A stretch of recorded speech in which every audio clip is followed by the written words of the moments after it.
Oil, Chrysler, Dodge Jeep, Gillenhow Funeral Home, Acra Automotive, Decatur County Recycling, Walters Tire, Hamilton Tebby Law Office, and Buy-Right Auto. Ryan Higginbotham, Jason Simpson live in studio. Josh joining us live via satellite from the wilds of Wisconsin. Josh, morning, how is everything up north? It's not too bad. It's mid-40s right now, which is balmy up here this time of year. So just got to watch out for the deer and all that good stuff. But look, the Packers fans are in complete meltdown mode. They want to fire everybody. I think they want to burn down Lambeau Field. So, I sent a group text message I'm in a group with about 16 guys. And after the Packers lost to the Eagles, I said, well, looks like the Bears are in first place. And surprisingly, I got no responses there. They didn't see the humor in it, huh? They did not see the humor in it, and I just want to say welcome to the life of a Bears and Colts fan. Very, very true. Well, I feel like it's been an eternity since I've actually been in studio, so I hope I remember how to do this whole thing. I think you can talk enough that you'll remember how to do this. Yeah, no, I think I can probably fake it a little bit. So let me ask you guys. Since it's been a while, do we want to wait till we get back to normal, or I've been sitting on this one for a while. I don't know if you guys have been doing the Hot Take Hotel in my absence, but I have one if you want to go ahead with it. If not, we can wait until we have the whole gang back together. You guys can tell me. We got a lot of Indiana basketball, Indiana football related stuff. You have an hour in studio. I say we if it's not a pressing or something that's going on right now, I'd say we just save it and get the band back together and go that route. We can definitely do that. All right. Well, you mentioned it. Josh and I's beloved Hoosiers. I mean, other than and we have to admit this, that there has been a curse placed on the Pacers this season. I don't. That's literally the only explanation for what is going on, for the rash of injuries. And it started last year in the finals when Halliburton went down. That kind of started the ball rolling down the hill, and there is no stopping it. What did they end up saying happened to Neesmith? Has it been diagnosed what his exact injury was? I think maybe his knee. I haven't. Maybe a I haven't injury. seen it. I don't know. It was. He stepped on a foot and then basically did the splits, and so it's hard telling how many different pulls and strains and sprains and maybe tears that he has. So just add him to the list. But, outside of them, I don't know if I can ever remember a time that it's been better to be an Indiana native from the perspective of being a sports fan. When you look at, you've got IU ranked number 2 in college football. You've got Notre Dame ranked number 9 in college football. We won't mention Purdue. You've got... Hey, look, I want to say this real quick, and I know this isn't a popular take between me and you. The fact that they dropped out of the number 1 spot and they won 2 games. No, I'm sticking to football right now. This is just football. Oh, okay. So gotcha. You've got IU football, who's 1 spot away from being on top of the world. You've got Notre Dame, who is going to be in the playoffs yet again because Pittsburgh's a cute story, but Notre Dame that game will be over by halftime tonight. You mark my word. So you've got those 2 football programs in the college football playoff race. You've got IU looking like what Josh, you and I have been begging for the last 10 years. Just first of all, get back to being enjoyable to watch. They're playing modern basketball. You and I already decided after Marquette that, and I think we already have our hotel rooms booked and our tickets purchased, right, for the Final Four. Well, it's in Indianapolis this year. We don't even need hotel rooms. It's in Indianapolis. So. Yeah, we do, because we want the full experience. That's true. We joke, but for those of you who aren't IU fans, and those of you that are, you will understand what we're talking about. It's just fun to watch again, and we'll get into that more. But so you've got IU who actually looks like what we want them to look like finally. You got Purdue, who at one point was number 1. They're number 2 right now, depending what poll you look at. Just went on the road, won a huge game at Alabama. So you've got them rolling. You got the Colts in the conversation for being, if not the best team, one of the best teams in the NFL at this point through the season. So I can't remember a time where, because if you look at it in the major universities, every major university has at least one team that's relevant, and by relevant meaning one of the best in the country. And then you have your flagship sport, the NFL, is in the conversation for being one of the best teams at this point in the season.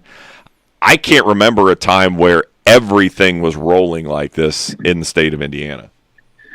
Yeah, and it's certainly a great time. I mean, Indianapolis has always been that city that we've always talked about and said, whenever there's a major sporting event, whether it's the college football playoffs, the Big Ten championship, the NCAA tournament, men's and women's, a wrestling event, anything, they do it right. Indy Sports Corp does it right, and we've always had that. But we've always kind of been saying like, well, Purdue and Indiana football, not great or not good.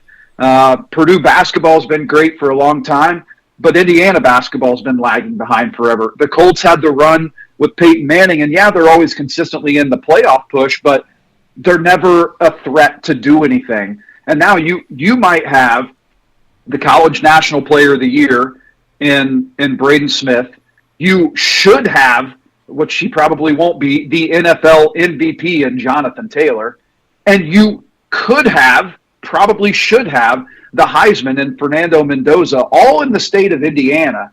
And now I think only one of the three, maybe two of the three can happen. I think Fernando's right there, and I think Braden Smith is trending on that path to get it for a second straight year. But the center of the sports world with Pat McAfee's show, like, it's all in Indianapolis right now. And I personally, in my 37 years, really 30 following sports as closely as I have, I can't remember a time when Indianapolis or Indiana, the state, has been quite like it is on top of the world sports-wise. It's an awesome time, whether you're an IU fan, a Purdue fan, a Notre Dame fan, a Colts fan, whatever. And look, we can still say the Pacers because they went to Game 7 of the finals. They should have won that. And the Golden State Warriors had a gap year a couple years ago, and they didn't hit on the second pick. But hopefully the Pacers can get into that top 2 of the NBA draft, add to that core with Halliburton coming back. Don't you guys think that Tyrese Halliburton is going to be on a revenge tour next year? Oh, he has to be. Because with what people say about him, and they talk about him as being, air quotes, fake tough and things like that. Like, that dude, it's going to take him a minute to get back up to speed, because I don't know for an athlete, or for anybody for that matter, if there is a more devastating injury to have to try to come back from than a torn Achilles, because your foot basically doesn't work for 6 months after the surgery, as it's trying to mend and heal all of the nerves, and you've got that surgically repaired tendon now, and it's got to reattach and do all those things. So you're basically immobile unless you're Aaron Rodgers and taking who knows what other chemicals and doing, who knows what mind-expanding drugs and things like that helped him in his recovery. But even then, yes, he made a fast recovery, but look at how slow he was to come back. Granted, he's elevated in age compared to Tyrese Halliburton, but it's going to be one of those things that it's smart, even at, let's say they're in the playoff, but they're not going to be, I'm hypothetically here. Let's say they're in the playoff push in late March, early April, and he was ready to go.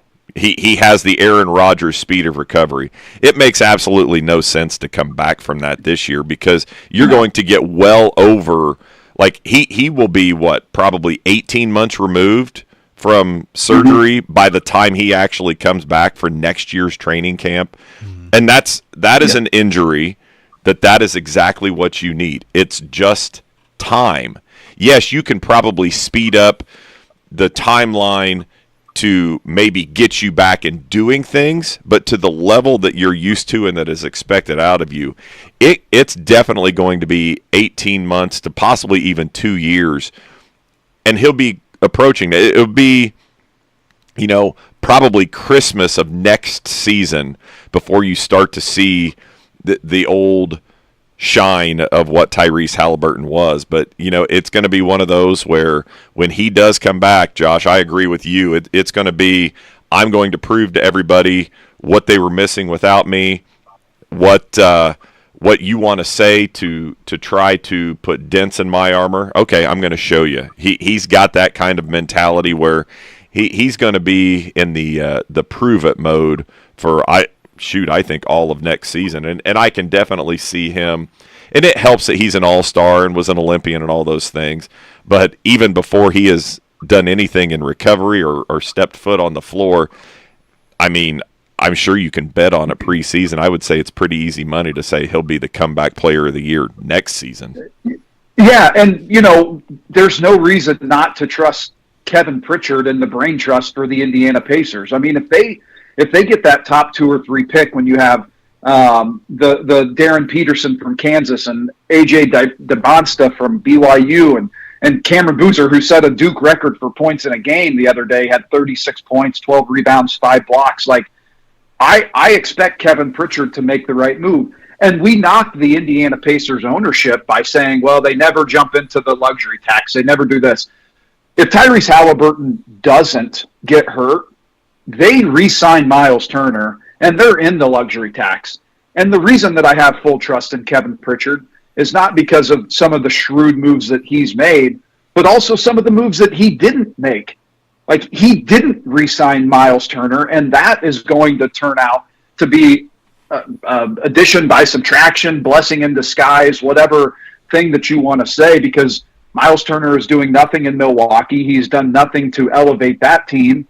And you don't want a guy that already has trouble moving, that folded in the biggest moment of his career in the NBA Finals, taking up $30 million. So I know that Kevin Pritchard is going to make the right moves when Tyrese Halliburton comes back healthy.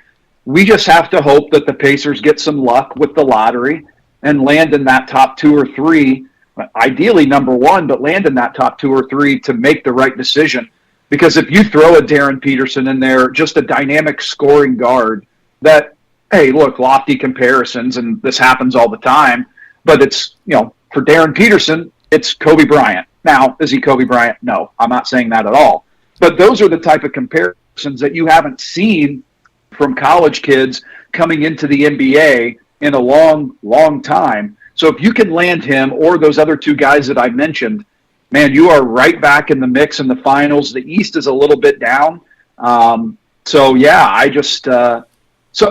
going back to your original point, like, you could conceivably have, now I know we're going to make a joke about this, but you could conceivably have Indiana football win a national title, the Colts win a Super Bowl, and Purdue win a national championship. Oh, God, how did you just say that? How did you just let that come out of your mouth? He should have said Big Ten championship game. There we know that's not happening. True. But conceivably, you could have all 3 of those at one time, and it's just we're not comparing it to what Boston went through with the Patriots and the Celtics and the Bruins and all that. But man, right now there's no better place to be than Indiana if you're a sports fan. And you mentioned it earlier, when it comes to the major sporting events that we are incredibly lucky to have occur in Indianapolis, you never hear a league, a fan, anybody involved with the event complain. The only complaints you ever hear, and it's mainly from the NBA guys, is the fact that Indianapolis doesn't have anything for them to do. They say it's a boring city. Guess what? Don't care. Because outside of you pampered little babies, literally everybody heaps praise on Indianapolis for their ability to host. Now, I can't say this right now, but normally how nice downtown is when it's not getting shot up by teens that for whatever reason are allowed to run the streets. It makes a whole lot of no sense to me because, downtown Indianapolis used to be such an incredibly nice place to be, but I digress. That we hope that will get fixed. But just overall, their ability to put on these major sporting events, and it's just the ease of getting around downtown Indy and getting from place to place, and the ability for so many people to be packed into that area, but you don't feel like you're shoulder to shoulder with people. It's been incredible to see, just the growth of Indianapolis because, Josh, this was even before your time and definitely before Ryan's time. I remember when the Hoosier Dome was built, and that was, you want to talk about an event and what a huge deal that was for downtown. But you had the Dome and you still had Market Square Arena, so you weren't getting the huge events like you are now. But that was the start of the real growth in things that are happening. And I remember it would have been Duke's first national championship. They won in the Hoosier Dome, and that was kind of the start of, hey, Indianapolis can handle these things, and they're going to do a great job of being hosts. And so it's been really neat to see how that has kind of evolved over the years. And now, I'm not going to claim it's the number one host site, but it's definitely got to be in the top 2, maybe 3. Yeah, and I think one thing that Indianapolis brings that other places don't, and you could say, like, obviously Las Vegas is going to be up there just because of the amount of things that you can do, and then with that new stadium, that's going to be up there. But when you're thinking of other cities, it's really hard, and I think Indianapolis has that character that other cities don't. You can go to Vegas and eat any sort of food that you possibly want, but you're not getting a steakhouse like a St. Elmo's. You can find whatever you want in Indianapolis within a very quick walking distance.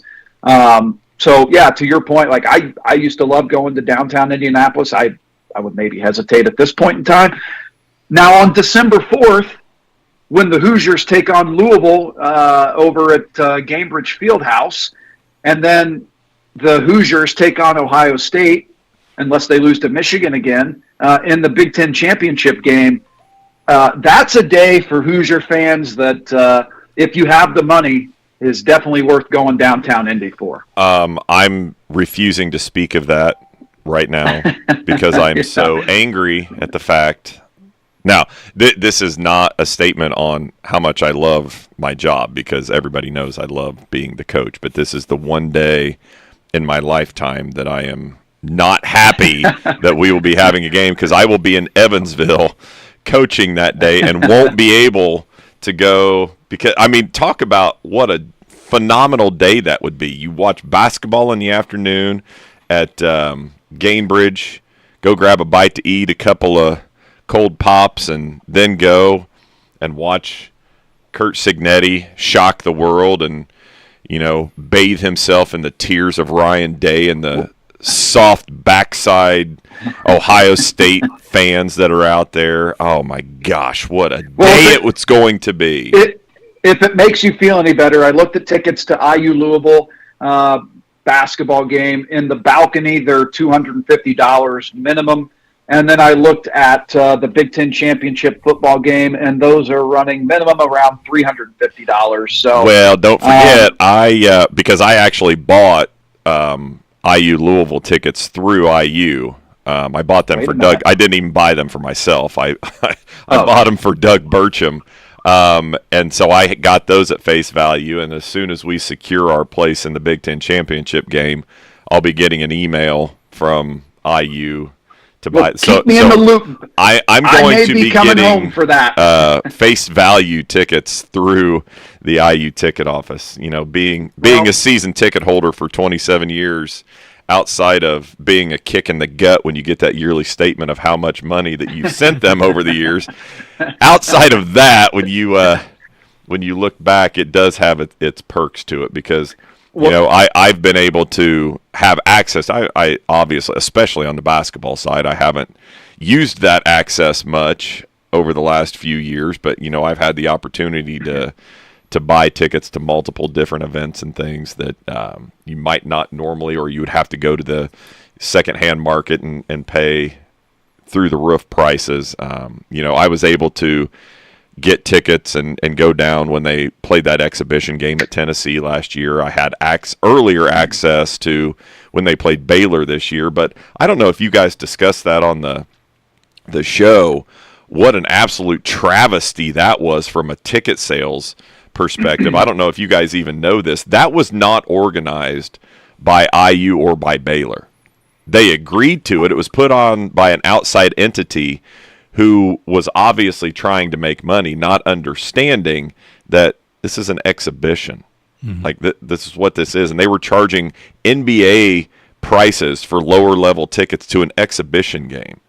And the crowd showed it. There were very, very few people above, the main concourse level, because even balcony seats were I want to say like $60, $70. It was not great. So yes, I unfortunately am not going to be able to be in person at either of those events, but I do have access. And when the Hoosiers finally get back to March Madness this year, now the thing is, it does go to priority points, and in basketball there are fewer seats available. So there's times that I'm not high enough up on the list that I get chosen to have the ability to buy tickets. But I will receive an email to at least put my name in when they get to the tournament this year, and if it's close, then obviously I'm going to try to get tickets and see if I can't go.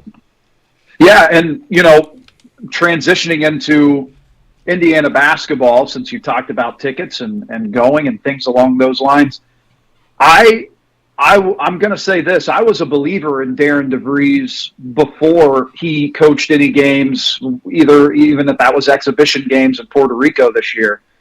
But what I've seen out of Indiana in 3 games, and I saw Alabama A&M, and we were texting about it, Jason. Those were games where you would get midway, or even at the start of midway through the first half, or even at the start of the second half, under Mike Woodson or Archie Miller, and say, God, they're only up 8 points right now? Like, how is that even possible that they're up 8 points? They're 3 of 26 from 3, or 3 of 9 from 3 because they wouldn't shoot any. But once I saw that game, I'm like, all right, this can look pretty good.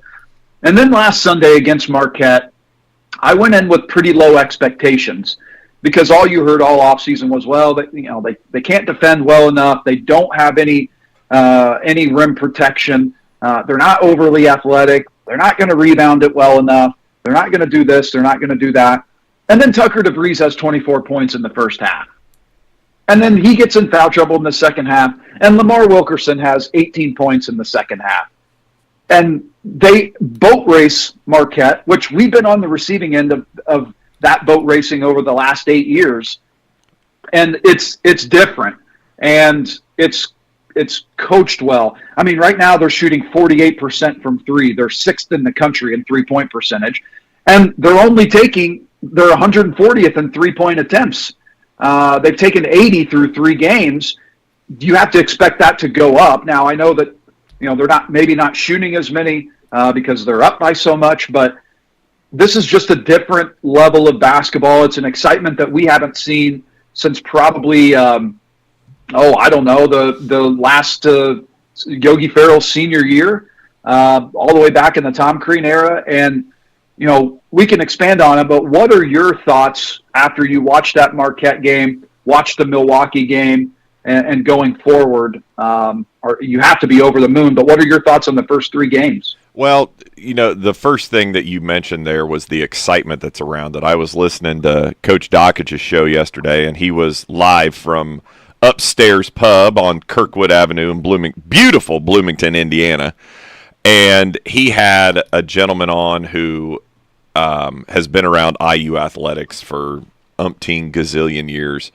I honestly don't even remember his connection. But he also then was I can't remember if it was the same guy or if he had the owner of Upstairs on there, and he was talking to him about just the excitement level. And he said, for football days, we have lines around the block an hour before we even open because people want it, because of the excitement around it and things. And he goes, for the Baylor exhibition game, he said 2 people showed up because nobody knew.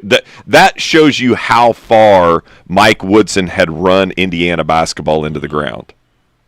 2 people showed up for the intent to watch the IU basketball game. Then, just in that span from the Baylor exhibition game to the game on, was it Thursday night? Is that right? When they played last?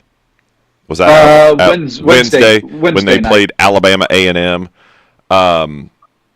He said at that point there was not a seat in the house. It's already, the excitement has already built that much. And he goes, people aren't in here, saying, "Oh my gosh, we're going to win a national championship." Josh, they're saying exactly what you and I are saying. A, it's worth watching again. They're fun to watch. And B, they compete. They may not win every game. We know they're not going to. 1976 is the last team that went undefeated in college basketball. But they are playing a brand of basketball that's fun and exciting to watch. You can tell that they play for each other. They're going to play hard. They're going to play their brains out. And so it makes it enjoyable as a fan to be watching that on television. And so to me, that was a very telling sign already that what Coach DeVries is doing is catching on with everybody.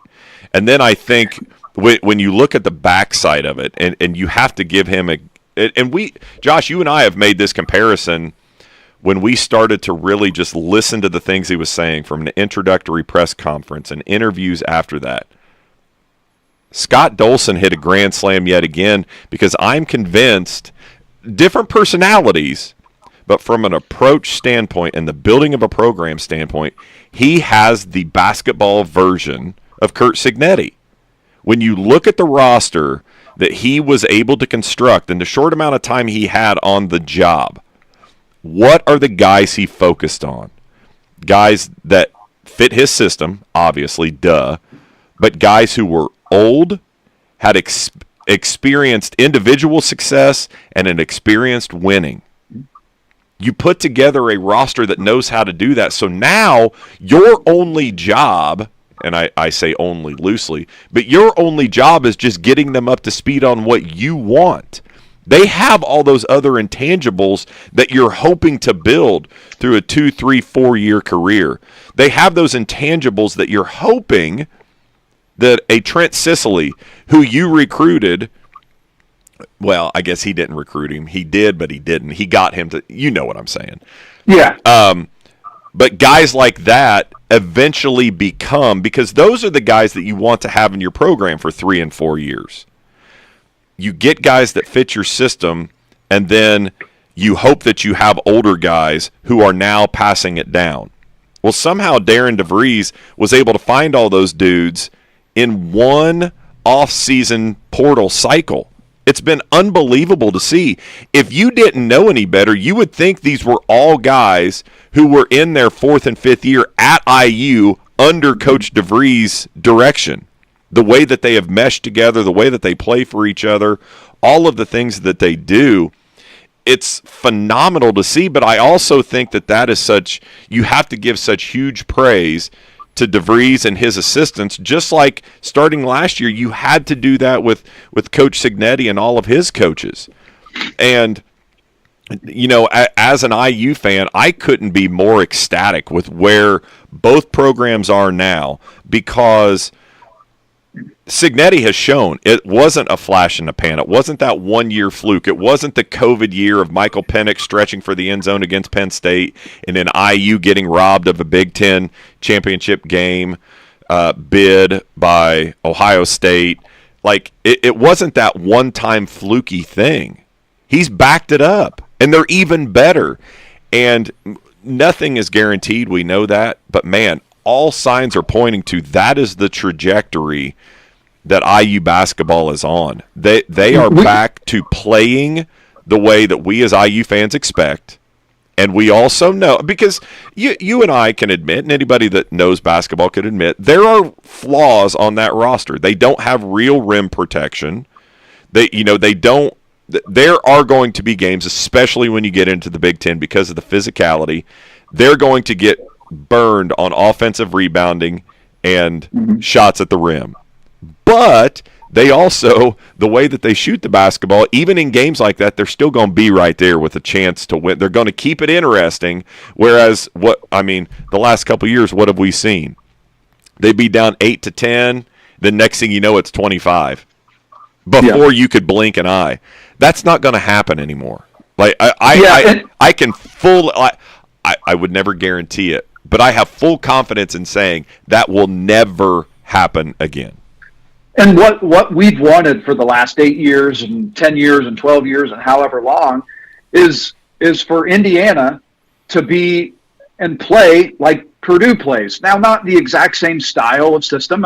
IU's not going to build their system around big guys in the paint, but to play that way, like when you're watching Purdue, you know that they're going to play 100% of the time.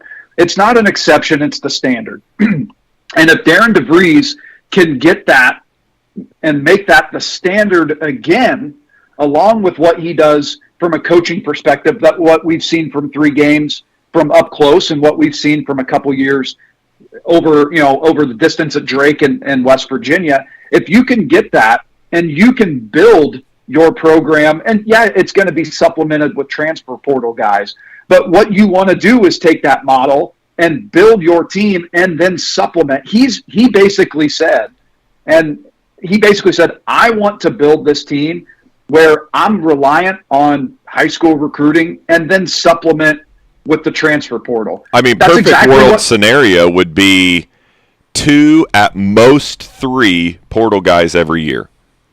Look, exactly. And that's what Purdue did this year, right? So they had Braden Smith, they had Trey Carpenter coming back, 2 All-Americans. They bring in the big dude from South Dakota State, Kloof, and he fit a need. He fit exactly what that team needed. If you can build it that way, like I think Indiana and Purdue are in similar situations now going forward. I'm not putting DeVries up there with Matt Painter. Everybody knows what we think of Matt Painter on this show. But you can recruit regionally, you can recruit Indiana, and you can maybe potentially pull from like the DC, Maryland, Virginia with some of the connections that they have there. But you don't want to live in the transfer portal. IU has money, don't get me wrong, but they don't have Kentucky money. They don't have Duke money. They don't go the route of finding a loophole and getting G League prospects like Houston's doing, like some of these other schools are doing. So what you want to do is build with guys that have experience and know your system. Like nobody really knew DeVries' system except 2 guys that have played 100+ college basketball games in Connor Enright, who isn't going to put up a big stat line, but is the guy that knows the system and knew the system from day one. And his son, who, oh, by the way, shoots it at a 45% three-point clip and can score from anywhere on the floor. Dude, those 2 guys. How much fun is Tucker DeVries to watch, simply because he looks like he could show up at the Armory and you and I could guard him, but then next thing you know, you look up and he's got 20+ and 8 to 10 rebounds. Like, he doesn't look like he has an athletic bone in his body, but then he'll make a move and you're like, oh, dang, where'd that come from? And, he's shooting it from 25 feet effortlessly and doing all those things. And those are the things, if you can match that up with the coaching acumen that we believe that Darren DeVries has, you're building your program how Indiana people, not just Indiana University fans, but Indiana basketball fans, and that includes Purdue, how you want to build your team is Purdue has set that standard, and that's what Indiana can get back to with Darren DeVries, where playing hard is not something that you praise your team for, because it's the standard. It always happens. And once you can get guys that know your system and know what you expect, a guy like a Trent Sicily is going to be that Pied Piper, hopefully, going forward after DeVries and Enright leave. But those guys, if they know that standard and they know the system, and from day one, that's the expectation, that's what it has to be. And, I heard this on a podcast yesterday. Like, Indiana can get into the portal, but the portal isn't necessarily just about how much money you can spend. That was proven last year. You have to find guys. Money is part of the equation. Don't get me wrong. I mean, Braden Smith's not playing at Purdue for free. Trey Kaufman-Duran's not playing at Purdue for free just because Matt Painter's amazing and they love Purdue. No, they're making good money, but it can't be about the money. Like, the money can be 5 to 10% of it, but 90% of it is you need to play for your teammates and not for your personal individual awards and stats. And that's seemingly what DeVries has built all through the transfer portal in 1 year. That's what Matt Painter has built. Again, those guys aren't playing for free, but they're playing for their teammates, and they're making the extra passes, and they're playing it the way that Indiana basketball fans grew up watching with Bob Knight and Gene Katie.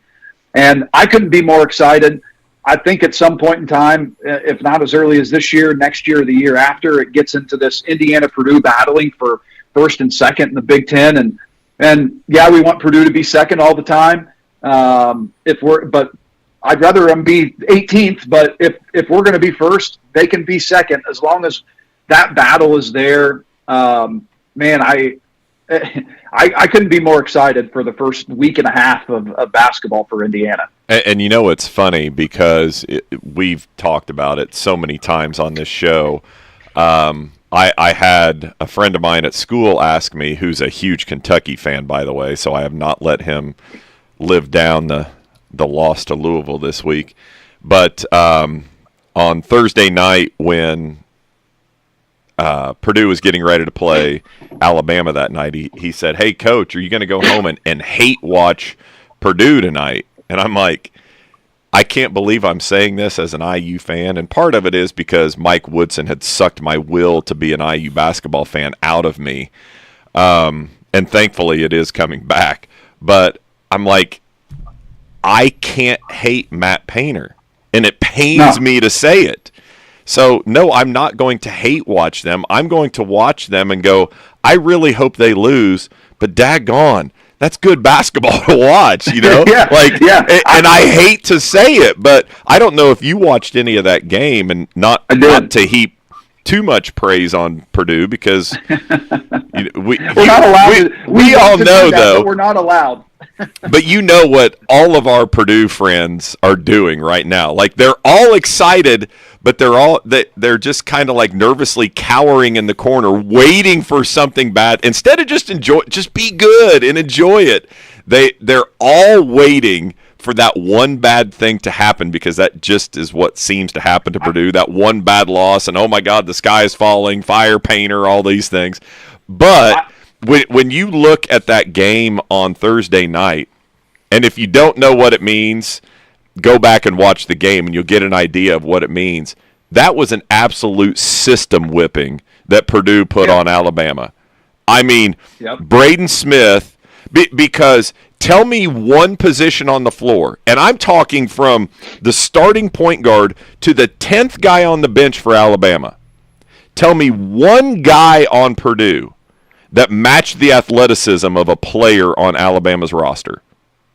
No, you can't do it. Not one. Let your lawyers match it. Yeah. And I'm not saying that Purdue is unathletic, but I'm saying when we're comparing the two, there was not one dude on Purdue you would take if it was simply an athletic contest. But it wasn't an athletic contest. It was a basketball game. And Braden Smith just toyed with those dudes that were guarding him. He played old man basketball. You know, he would get it, and he's got his eyes on Painter as he's coming up the floor to see what they were in. Or I'm sorry, it wasn't Painter. They have an assistant that holds up I don't know if it's a dry erase board, but he holds up a board that shows the play all the time. And, you know, he would just very calmly, he'd kind of turn that side, and he's bringing it up the floor, and he's getting them into what they want. There'd be a couple ball reversals, a ball screen or whatever. And then you got, you know, what is Braden Smith? Is he 6'1", 6'2"? Yeah, probably. If that. Somewhere around there. Then he's going into the trees, uses his body, creates contact, draws the foul, sometimes gets an and one, or he goes to the free throw line where he's probably got to be an 80, 85% free throw shooter. Yeah. I mean, he was just toying with them. he's probably 95 in the last 2 minutes of the game. Yeah, like he, Trey Kaufman-Renn comes back. It's his first game. He has an incredibly good game. But if you don't know what a system whipping is, find a replay of that game, and you will understand exactly what I'm talking about, because that is what Purdue did to Alabama. Yeah, when I watched that, I watched most of the second half. That game, even if Purdue was trailing by a couple points or they were up by, like, there was never any doubt in my mind that they were winning it. And look, I dislike Purdue more than anybody, but I can't say that I was sitting there actively rooting for them to lose. A, because I'm so tired of the freaking SEC bias that I'm rooting for every Big Ten team out of conference. B, I know where Purdue's going to be at the end of the regular season, so what the hell does it matter if they win or lose, right? To me, it doesn't matter. C, Matt Painter is such an incredible coach, and he's impossible not to like. And, like, if Matt Painter wasn't at Purdue, if he was at Gonzaga, he'd be my favorite coach in the country. But he has to drop down a couple rungs just because he's at Purdue. And see, if you Guilt don't by love association. Exactly. If you don't love watching Braden Smith play, like, he does what every Purdue player ever has done. Like, he annoys the hell out of me. And every time I watch him and he's, hitting his arm after he hits a three, like, it makes me sick. But I know it's because he's so dang good, and there's nothing you can do about it. Like, the only thing that I would say against Braden Smith is he probably needs to shoot the basketball more, because even though he made the most threes on Purdue last year, he's still their best shooter. Now, are you going to put him in a standstill contest against Fletcher Lawyer with nobody in a gym? No, probably not. But Braden Smith doesn't make the wrong play. And they were up 2 with 20 seconds left, or maybe 35 seconds left because Alabama wasn't fouling. Braden Smith got into the paint, just did a nice little controlled shot fake. Shockingly, the athletes at Alabama jumped to try to block little white boy Braden Smith's shot. And what'd he do? He jumped into the guy, drew a foul, hit 2 free throws, iced the game, ho-hum, go back to West Lafayette. And we're going to prove that we were the number 1 team in the country. And for them to drop after 2 games and not be number 1 going into that game is a joke. And for them to not be number 1 right now is a joke. So I like I said, I can't, because of Matt Painter and those other 2 points that I made, I'm not actively rooting against him. Now, come NCAA tournament time, I hope they lose to St. Mary's Sisters of the Poor. But right now, what does it matter to root against them? You might as well watch them, enjoy great basketball, and enjoy great team basketball, and enjoy Braden Smith, because, to your point, that was a system whipping, and that's going to happen a lot more when Purdue plays some of these other marquee non-conference opponents that they have. And Josh, you just provided the salve that us IU fans need when it comes to thinking about Purdue. Their consolation prize for going on the road and winning a huge top 10 matchup against Alabama, they had to go back to West Lafayette, Indiana. Mm-hmm. Well, that's not ideal. We know that that God's country resides down State Road 46 from Greensburg. About mileage-wise, what we got? It's about 60 miles, but takes you about 3 days to get there. So yeah. So let's transitioning into Indiana football, because I know you got about 10, 15 minutes left. Look, not only are they number 2 in the country, not only are they 95% chance assured of going to a Big Ten championship game to face off probably against Ohio State, but Indiana football is hosting recruits today, and they have 5 guys ranked inside the top 200 that are going to be at that game, headlined by the number 5 overall player in the 2027 class, who plays just up north at Lawrence North High School, and 5-star wide receiver Monshan Sales. It's Indiana, Ohio State. Wait a minute. Alabama. And I don't know if there's any relation or anything. Didn't IU a few years back have somebody named T. Gray Sales? That was they did, but I'm not sure if there's pretty good player too, wasn't he? For a really poor team, yeah, he was a pretty solid linebacker. He might have been an all Big Ten guy. I thought I remembered that name. But Indiana football is getting top 200 recruits on campus. And to be honest, like, if you're Monshan Sales, like, yes, Ohio State can say Jeremiah Smith and Jackson Smith and Jigba and Chris Olave and Marvin Harrison Jr. Like, you can go on down the list. But if you're talking about development, now I'm not knocking Ohio State's development. Jeremiah Smith is the best wide receiver I've seen in a long, long time. Jackson Smith and Jigba might be having the best season of a wide receiver in the NFL this year. Yeah, he might be the number one wide receiver in the NFL. But if you look at how Cignetti's developed, like, there is a really good argument to be made that for development, for any position, like, I'm looking at the recruiting list that they have there. Like, look at what he's done with Elijah Surratt, Omar Cooper, Charlie Becker last week coming out of nowhere, 7 catches for 150 yards when he had 7 catches for 110 yards in his career. And then you look at defensive back, D'Angelo Pons, 5'9", 150, soak and wet. He's the best quarterback in the country. And he came from James Madison. Elijah Surratt came from a Division III school before going to James Madison. Like, and then you look at linebackers. Did anybody know of Aiden Fisher when he came out of high school? No, because he was at James Madison. Look at he might be the best linebacker in the country. Like, it's impossible not to say that Indiana, not only can you get paid at Indiana, but you can develop.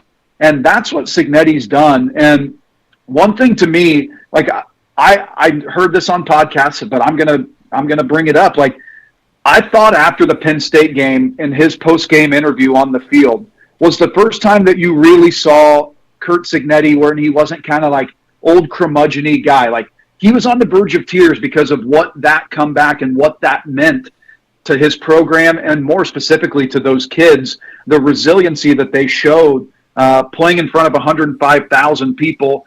And don't get me wrong, Penn State was broken against Oregon, but they're still littered with 4- and 5-star guys. Well, he said it in the week leading up to it. He's like, let's not forget, outside of the quarterback position, because he got hurt, this roster is made up of guys that made them preseason number 2. It's not like they suddenly lost their talent, you know. So right. if whoever, I don't even know who their interim is, but if they could get the ship moving in the right direction, and let's be honest, those guys had all played for James Franklin for 2, 3, 4 years. They lose a game. James Franklin gets fired. I'm sure that was a pretty jarring thing, and it probably had them questioning things for a week or two. So, yeah, they went on a little losing streak there. But it's not like they lost all of their players as well. I mean, if you look at record alone, the game shouldn't have been that close. But you can't just look at record alone. Not all records are created equal. The roster didn't change outside of the quarterback position, and we all know what our opinion was on their quarterback before he got hurt. Mm-hmm. But they still had those same dudes that had them ranked number 2 in the country. So I'm so tired because, of course, what do all the SEC fans say? Well, Texas A&M should be ahead of Indiana. They haven't done anything, blah, blah, blah. And then Ohio State fans, well, look at they had to get a last-second catch to beat Penn State. Look how bad we beat them. Okay, you want to compare Illinois scores? Mm-hmm. Right. You want to, like, it gets maddening when all of that stuff starts to creep in. And it doesn't surprise us at all from either direction. From Ohio State fans, not a surprise. Not a surprise at all. Because, and Josh, you know this is my favorite thing to do, my absolute favorite thing to do, because their head coach is the perfect snapshot of every single Ohio State fan, and it goes all the way back to his little spat that he had with Lou Holtz, and then his little crack on the field. That's a tough team! Like, okay. Yeah. That's all you need to know about Ohio State right there. Not at all talking about how ridiculously talented they are, because they're littered with NFL dudes. All, like, they look like Georgia and Alabama from, 3-4 years ago, when literally 45 guys on the team, it felt like, were going to get an NFL contract. Not saying anything at all about their talent, but come on. And then the SEC, and I love Kirk Herbstreit. He's one of my favorite people to watch on TV. I think he does a phenomenal job. But he went on, I don't think he was on McAfee, he was on some podcast, and said that it was absolute, in his words, it's absolute total BS that there is an SEC bias. I'm sorry, Kirk, but what Yeah. you just said is absolute total BS. There is no way that you could convince anybody that across the national media and your network of ESPN that there is not bias placed on the SEC. And we are fortunate that at least as of, and I'll go back to last year too, the people in the room on the college football playoff committee have not shown SEC bias, in my opinion, thankfully, to this point. Yeah. Yep. No, I would agree with that. And here's the thing about the SEC bias, like, and you sit here and everybody says, well, they have this ranked win, they have this ranked win, they have this ranked win, they have, yeah, because who's doing the rankings, guys? Like, of course they have ranked wins if the voters continue to keep them in the rankings. Like, Tennessee is 6-3. They're ranked 23rd in the country. Why? I don't know. But of course, it's going to be a ranked win. They haven't beaten anybody. What's Vanderbilt's Tennessee's record now? Have they lost twice or three times? Twice. They're 8-2. They've lost twice. 8-2. But And Diego Pavia is a fun story. Like, he's fun to watch. But, you know, all these SEC fans, well, IU would go 500 in the SEC. I'm not saying Vanderbilt's not good. I don't think Vanderbilt would win a game in the Big Ten. But Vanderbilt, let's put Vanderbilt on the road at Iowa. Not a chance. How does Yeah, that they're not game winning go? that game. Exactly. They're not winning that game. But IU would go 500 in the SEC? Like, what are we talking about? Like, look, Tennessee's best win is against Mississippi State, and no offense to Sam West, we love Sam West, but they're not any good. That's their best win. Like, the only reason that the computers have the SEC ranked highly and they have ranked wins is because they keep ranking them there. Just because a team is ranked 23rd and you're ranked 12th, and you go on the and you beat them by 6 points at home, that doesn't make it a good win because they're probably overranked. How many legit teams are there in the SEC? Like, legit, like, I could see them getting on a run and winning the national title. I can think of three off the top of my head. Yeah, Georgia, Alabama. And Actually, I'm Texas sorry, A&M. four. And Ole Miss? I would say I can think of I say 4 to 4.5 because Alabama, A&M. Georgia, Texas A&M, and then depending on the day, Texas or Ole Miss, maybe. I just don't trust them enough to win through the entire college football playoff. Yeah, in the Big Ten, what do you got? You got Ohio State, you got IU, you got Oregon. So you got 3 there, right? Yep. So, like, I just don't see Ole Miss winning multiple games to win a national championship. I don't see Arch Manning playing well enough to win multiple games and win a national championship. I think there's 4 teams, maybe 5 teams that can win it this year: Ohio State, Indiana, Texas A&M, Alabama, and Georgia. I don't see Oregon doing that. I could be wrong. Maybe Indiana is that good, but Oregon's beaten nobody. But, you know, and Indiana handled them at Autzen Stadium. Now, I will tell you this, and this is not being a Notre Dame fan homer. If they get the right path, Notre Dame will be in the national championship game again. That's how they got in last year. Yeah. They got the right path. That's all I need. I mean, here's my thing with Notre Dame, and they're certainly playing a lot better. Don't get me wrong, but outside of the USC win, which wasn't even as close as the score, 34-24, but who have they played and who have they beaten? Like, who have they played? Yes, Texas A&M at home, lost by 1. But Miami, and that was early in the season. I get it. It's hard to really say that the teams aren't the same in September 1st that they are correct. November. And so that's why I make the point, because as much as we love IU and Jeremiah Love might be the best player in college football. Yeah. And now from September to now, look at how CJ Carr is playing. That's why I say the whole point was, I totally agree with you on the 5 teams you mentioned. I'm going to throw Notre Dame into that too. I think there's 6 teams that have a true shot at winning a national title. There'll be 12 teams in the playoffs, but I think only 6 will legitimately be able to win it.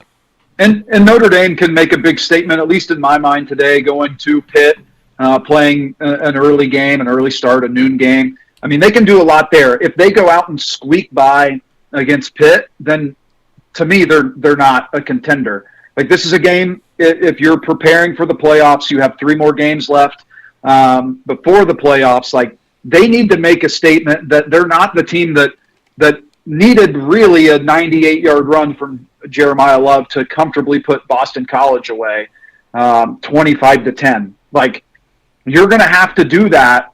You're going to have to show something against Pitt, who's playing better than a lot of people expected, and you're favored by 12.5 points. You need to go and make a statement and do what Cignetti does to teams and win by 25, 30 points for me to say that Notre Dame has that opportunity. I'm so glad that you just said that, because this is a 2025. Tell me you're an IU fan without telling me you're an IU fan. Like when you make the comment, well, you know, Jeremiah Love had to have a 98-yard run for them to comfortably beat Boston College, because we're so used to just literally boat racing people by halftime. We're like, yeah, if you're not up 50, you haven't played well. That is very true. That is very. I mean, now Boston College is 1-8. Yes, yeah, very true. But we're sitting right up here on our ivory tower, just looking down on the peons, going, you guys don't know how to play football. School. And I know you got it.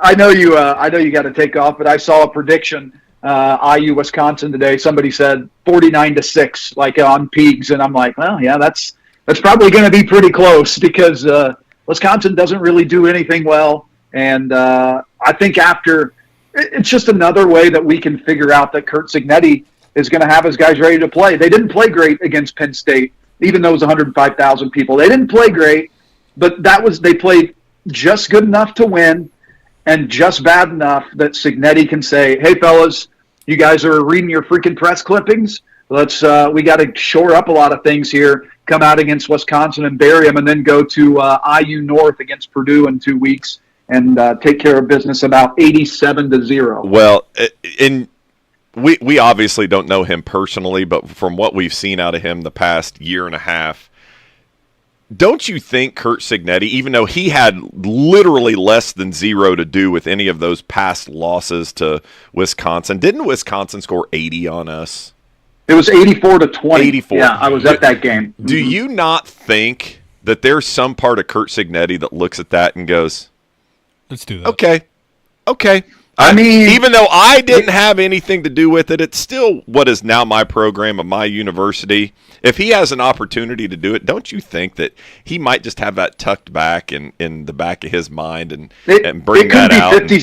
It could be 56-3 at the start of the fourth quarter, and younger Mendoza and Kobe Martin, the freshman running back, might score 3 touchdowns. And they run the ball every time. But somehow Ohio State fans are saying that Fernando Mendoza's padding his stats. Get out of here. Julian Sand threw a touchdown at the end of the fourth quarter when they were up 35 points. Get out of here. Fernando Mendoza for Heisman. All right. Beyond the Game brought to you by Batesville, Chrysler, Dodge, Jeep, Gillenhowe Funeral Home, Acra Automotive, Decatur County Recycling, Walters Tire, Hamilton Tebby Law Office, and Buy Right Auto. We'll be right back.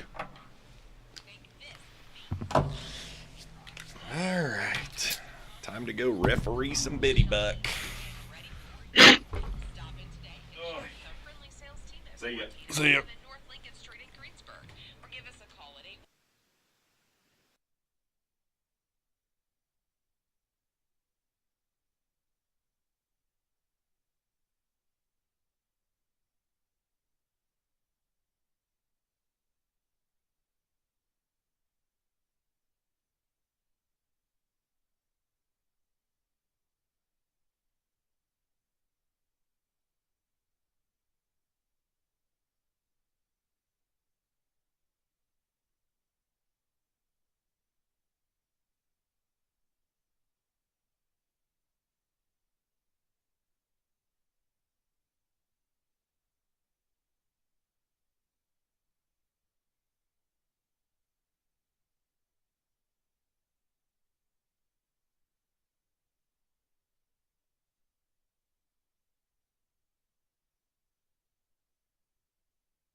Welcome back to Beyond the Game. Beyond the Game is brought to you by Batesville Chrysler Dodge Jeep, Gillenhow Funeral Home, Acre Automotive, Decatur County Recycling, Walters Tire, Hamilton Tebby Law Office, and Buy-Ride Auto.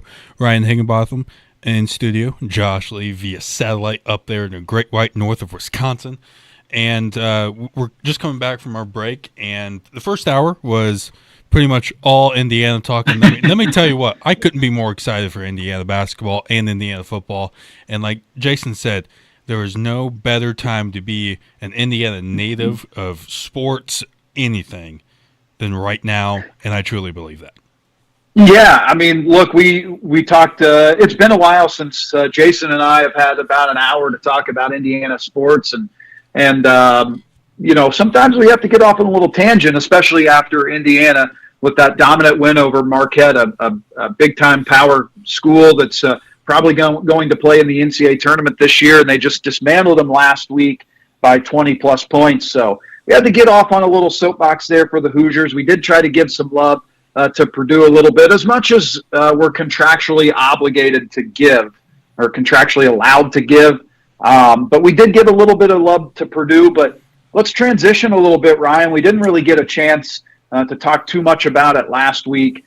Colts 8-2, coming off a win over in Germany last week against the Falcons, 31-25. They move up to 8-2, or move on to 8-2, up to number 3 in the ESPN Power Rankings.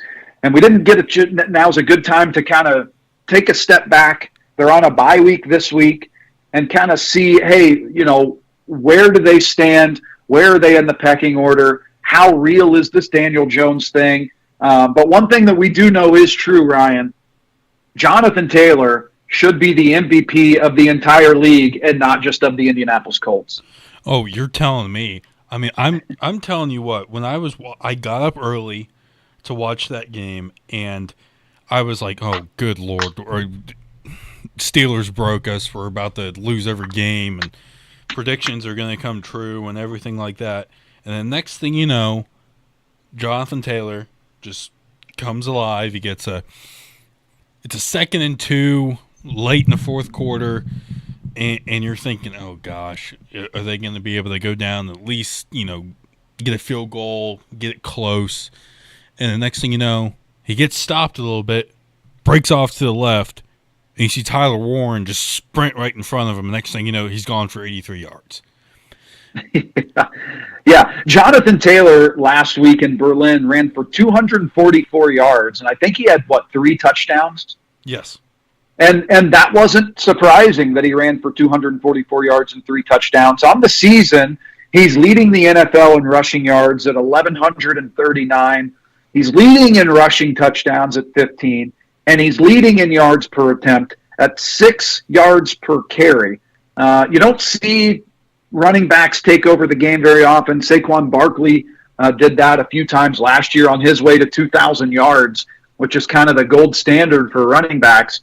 Jonathan Taylor not quite on pace for 2,000 yards, but I think he's got to get roughly 120, 125 yards a game to eclipse 2,000 yards. Who's to say that he won't do that? So it's pretty rare to see what he's doing. And it's, to me, he won't be, but he should be the NFL MVP. So one thing that I do want to ask the question about is Daniel Jones. Daniel Jones has been a revelation this season, not only for his career, but for the Colts. It looks like they finally have some stability at the quarterback position. However, over the last 2 games, you've seen a lot of the same flaws that he had in his New York Giants career start to creep in during the last 2 weeks for the Indianapolis Colts. He's always had fumble issues. And Daniel Jones's career, he's had. I'm trying to get there. Sorry, I should have had this pulled up. But Daniel Jones has had 59 fumbles in 80 career games. Daniel Jones has had 54 interceptions in 80 career games. So he's lost 29 of those fumbles. So he's had 83 turnovers in 80 games. And for the Colts, in weeks 1 through 8 that he played, he did a great job of taking care of the football. He only threw 3 interceptions up until week 9. He didn't lose any fumbles going into week 9. So he really took care of the football. And you got to a place where you said, okay, I can see Daniel Jones getting that Sam Darnold, Baker Mayfield contract, 3 years, $100 million guaranteed.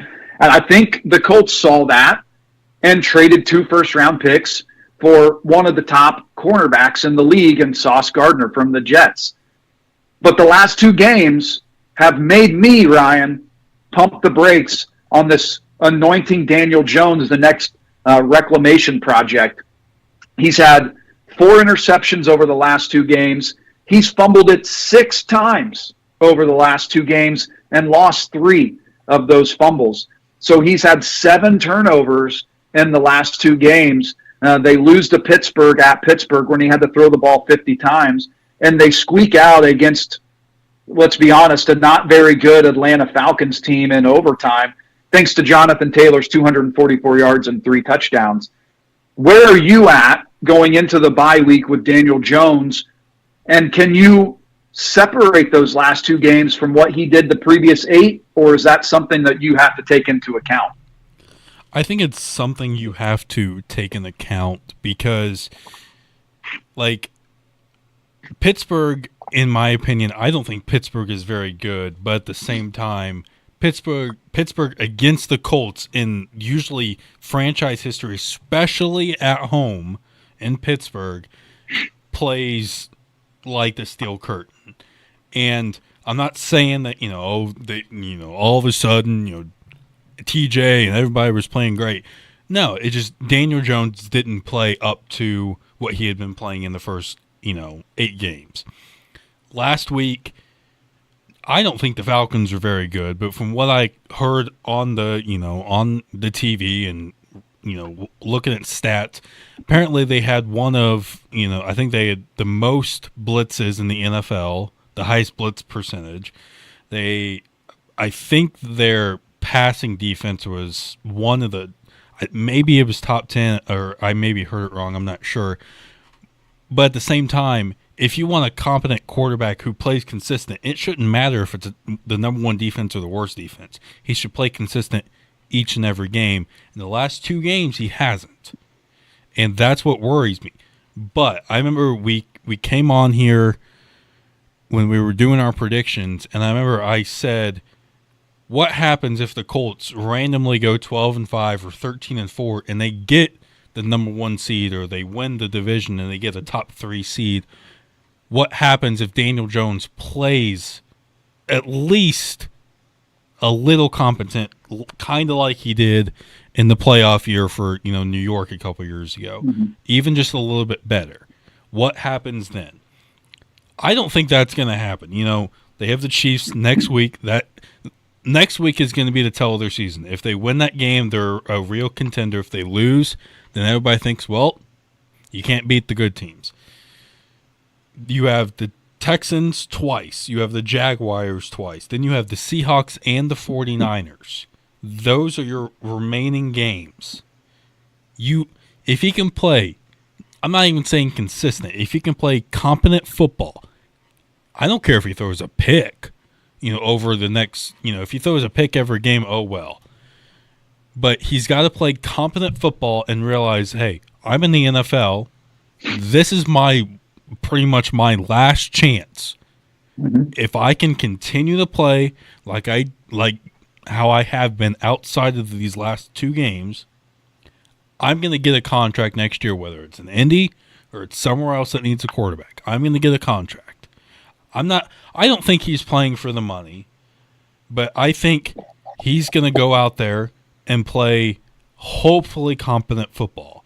And I guess what I mean by that is play like Daniel Jones, just don't play like Daniel Jones. Yeah, and that's a good way to put it. The first 8 games, he did a great job avoiding fumbles. Like I said, he only had 2 fumbles in the first 8 games, and didn't lose any of those. He only threw 3 interceptions.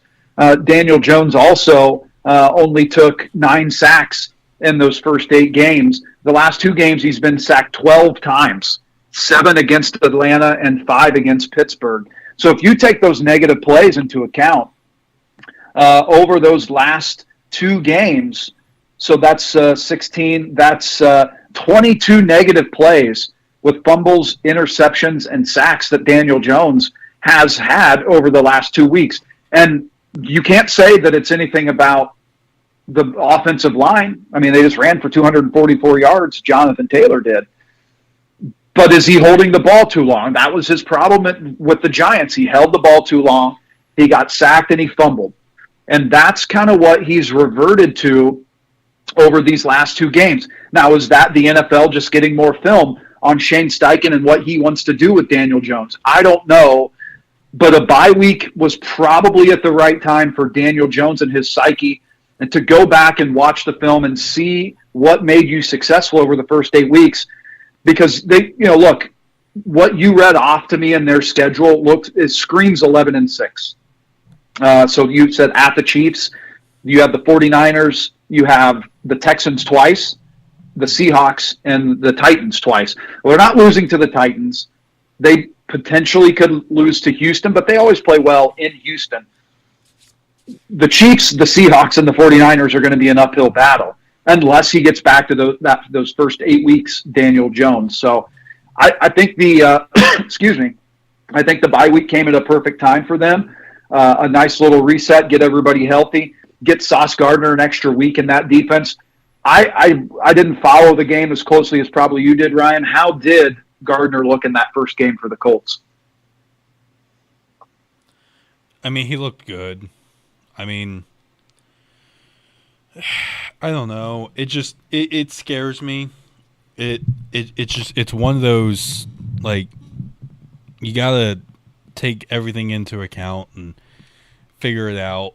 But I mean, I guess what I'm just worried about is if, Daniel Jones can't play competent football, can Jonathan Taylor keep it going?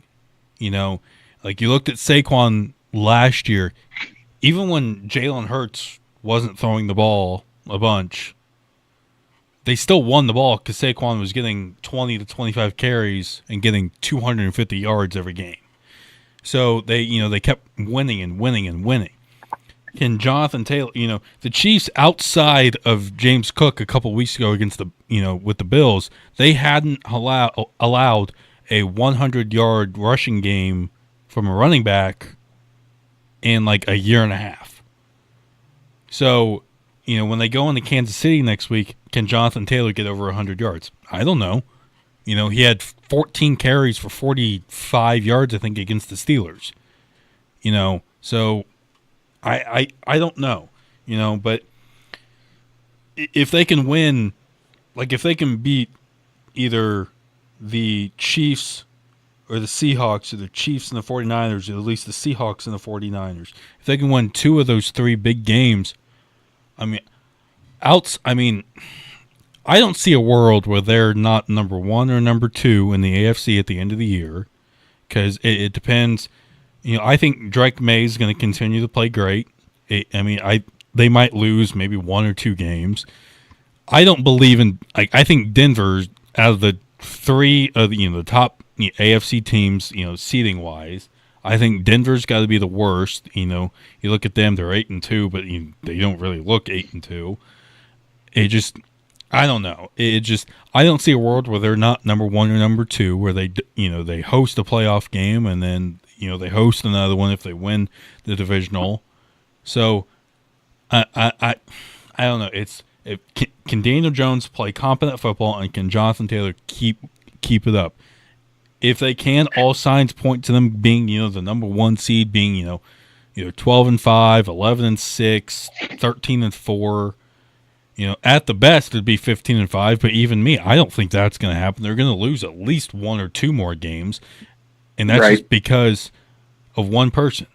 Can Daniel Jones play competent football? If he can't, and he throws a couple picks, I don't think they win. But can Jonathan Taylor keep it up? If he can, he saved them from being 7-3 going into a bye week. If he can keep it up, who knows what can happen. And they have a couple gimme game, like Jaguars twice. I mean, the one in Jacksonville scares me because they haven't won in Jacksonville since Andrew Luck was there.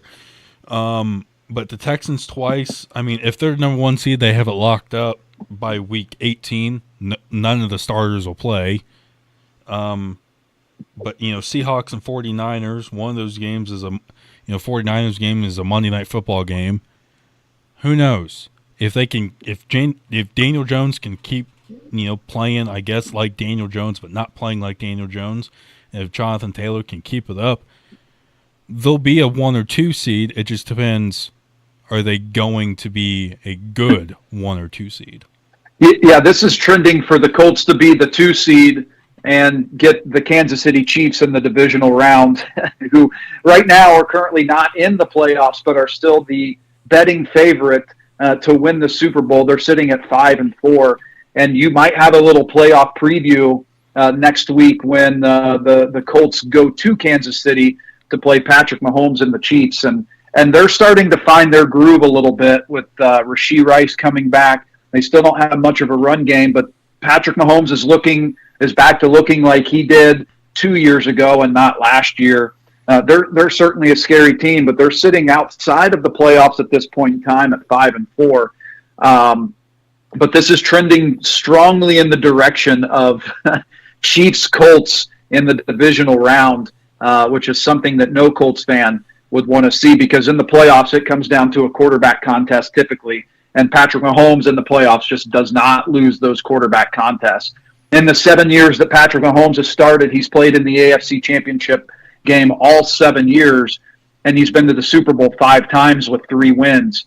So I think the Colts, Patriots, and Broncos, and Chargers, and Bills, and Steelers all need to hope that the Kansas City Chiefs don't make it into the playoffs.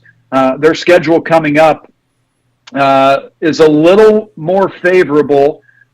Look, we all predicted the Broncos to have a really good season. They're 8-2, and their 8-2 is somewhat like the Chicago Bears 6-3, where you sit there and you watch them, and they're like, there's still something a little bit missing, and I'm not sure what that is. However, Bo Nix and Caleb Williams keep having fourth quarter heroics and bringing their team from the brink of defeat all the way into victory. And yeah, the Broncos sitting at 8-2. They're maybe arguably, however, the talking heads want to say the worst 8-2 team all time, Ryan, but they're still 8-2. And you can't argue with that. They have a massive game tomorrow against the Chiefs. Is that one of our games that we're picking? It is. Okay, I'm so bad at picking. I don't even know what our games are anymore, but a bigger game in my mind tomorrow. The Chicago Bears go to Minnesota to play the 4-5 Vikings. This is the first time that Ben Johnson gets to play a team for the second time in the same season. And if you remember from the first game of the season, a Monday Night Football game, the Bears were seemingly in control of that game all the first 3 quarters for J.J. McCarthy to lead a comeback and stun the Chicago Bears in Chicago. I'm interested to see how this plays out, Ryan. This is kind of the measuring stick game for me as a Bears fan. They've done all that you could do. They beat the teams who have been on their schedule that they should have beaten, and they haven't always been pretty. The Bengals game certainly was fun to watch, but wasn't pretty. The Giants game, Caleb Williams leads 2 touchdown drives in the fourth quarter. They were down 10 points with 7 minutes to go and scored 2 touchdowns in those 7 minutes. Their schedule ramps up. And if they can get to 7-3, if they can go into Minnesota, which they haven't won in a long, long time. Of course, they haven't won many places in a long, long time. But if they can get to 7-3, you come home with a winnable game against the Steelers. And this is the game a long time ago that I predicted would be the last game of Aaron Rodgers' career.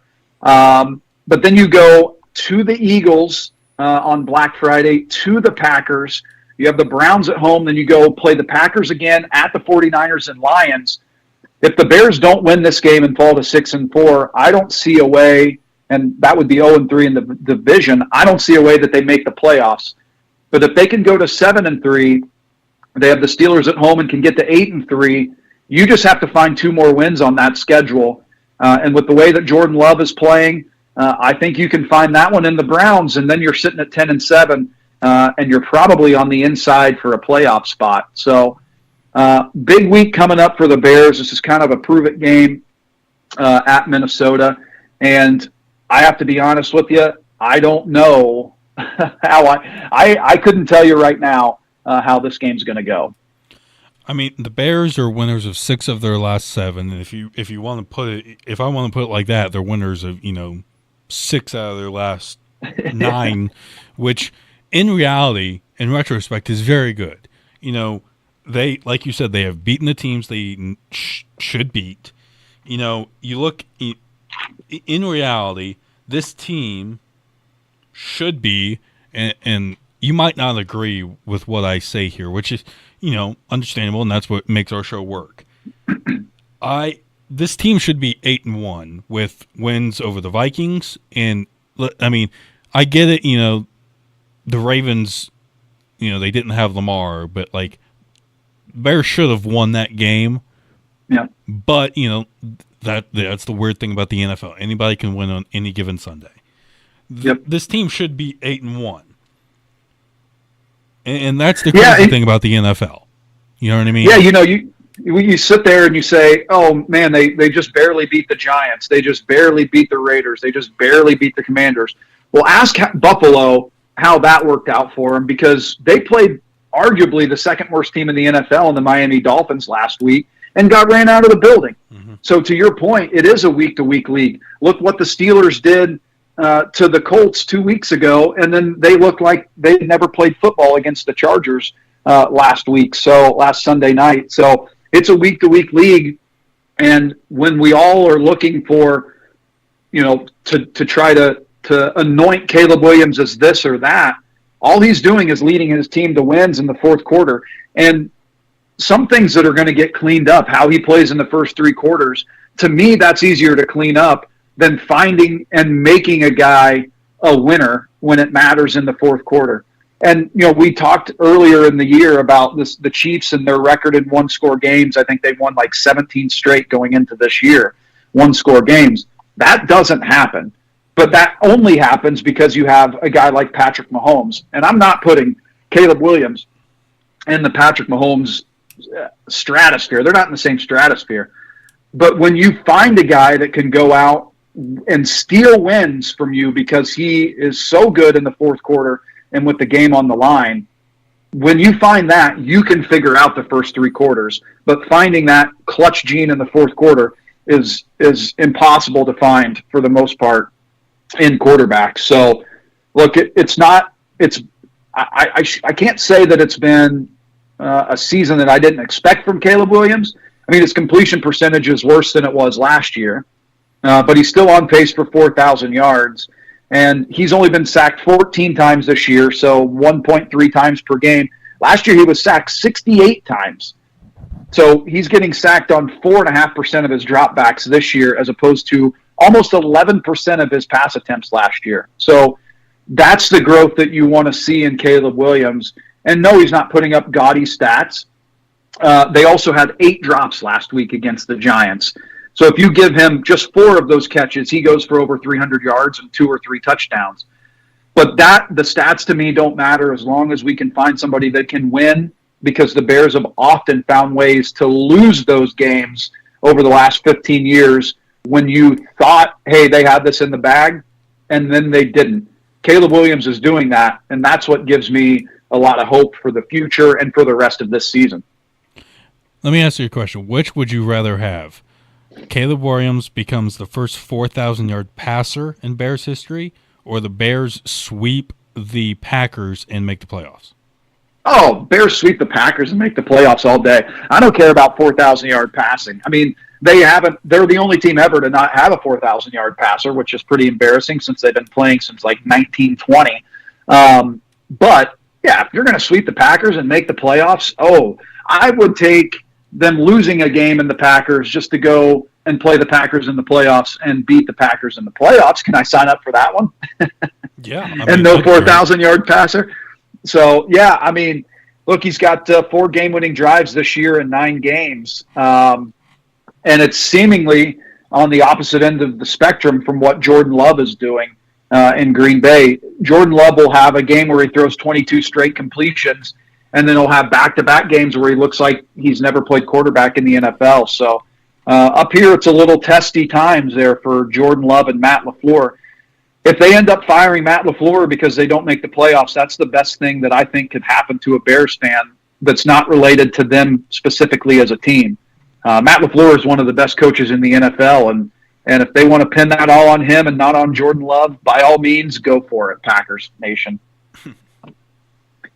So, yeah, it's some big games this weekend. If we want to go ahead and get into our picks, I don't know why, because they're so poor. And thank God for Jason, as he's as bad as he is, or I would be way in dead last. So why don't you go ahead and tee us up, give us what we are on the year, and we'll go from there. Well, it was another, subpar week from all of us, which is nothing new at, here at Beyond the Game. In years past, I swear, and I've went through our text chain. Years past, the past 2 years, I swear to you, by this time, all of us are at least 20 or 30 games over 500. I don't know what's going on. I don't know. But I guess that's the fun part is. I feel like every time, Ryan, every time there's a game that comes down that we need a play to make the cover, it goes the opposite way. Like, we've had no lucky breaks this year. It's just been bad. Thank God we're not putting real money on it, or, well, we'd all be looking for new homes or something. But it's been pretty rough, that's for sure. Yeah, and to your point, like what you mean by that, and for everybody who doesn't, understand what Josh means by that, last week, the Colts needed a touchdown. What I mean by that is a touchdown and a PAT to cover. Yeah, they were favored by 6.5 points, right? Yes, and they won by 6 in overtime. Yeah, because the Falcons got the ball first in overtime and had to punt it to the Colts, and then the Colts drove down the field and won it, so they didn't have to kick the extra point. It was insane. Yeah. That's what's happened to us all year. Exactly, and I don't like. I've talked to numerous people about how the spread works, and covering the spread, not covering the spread, and wins outright and everything. This year, I've wanted to grab the spread by the neck and just wring it over and over and over again, with how much it has just mentally, emotionally, physically just drained the heart and soul out of all of us. It's not been good. So where are the standings? I just saw the text that you sent out with our picks and the standings, but why don't you update the listeners, because we do have a battle for first and a battle for last at this point. Alrighty. Last week, Tom, I tell you what, he has been on a roll here in a couple weeks. Tom is 53 and 57. You, Josh, are 51 and 59. Jason, 50 and 60. And myself, if this proves anything, I am not fudging with anything on this. I am also 53 and 57. I have had 2 horrible back-to-back weeks. I was at one point, I think I was at 1.6 games over 500, and now I'm about to probably be 10 games under 500 by the end of this week. Ryan, going forward, if you can send out what we were the previous week. So let's say Tom was 53 and 57 overall, but the previous week he was 8 and 2. If you can do that going forward, that would be great, because then we can see just how bad we are on a week-to-week basis. We know how bad we are on the full season. We're not making any ground. We're actually losing ground to 500. But yeah, if you can make that change, we can really laugh at ourselves and see my 3 and 7 week over and over and over again. I mean, let's see. You, Josh, from looking at last week's standings, you were 5 and 5. So okay, 500 ball. I mean, hey, whatever gets you, still in that, little, that, just right there. So yeah, myself, I was 4 and 6. Tom he had a good week. He had the best week of, he had the best week. He was 6 and 4, and Jason was, 500 ball. So Okay. we were all It's not a kind of horrible in that- week. not a horrible week, but compared to the last 2 years, we all suck. Yeah, we got to start making up some ground. So let's start it this week. Let's kick us off. Alrighty, our first game, traveling to Pittsburgh. Number 9 Notre Dame is traveling to number 22 Pittsburgh, and Notre Dame is favored by 12.5 points. Looks like Tom took Pittsburgh. Jason, although he said the game would be over by halftime, so he took Notre Dame. Ryan, I'll let you kick off, and then I'll take the next one. You go first here. I'm going to go with Jason. Notre Dame, outside of the first 2 games, obviously, have played. I wouldn't say they've played great football. They've played good football. They've had their ups and downs. Like Jason and you said, it shouldn't take a 98-yard run, to beat Boston College. You know what I mean? But they looked good. They had a win. I know Arkansas is not good this year, but they had a win in Arkansas where the game was over by halftime. I think this is going to be reminiscence of that.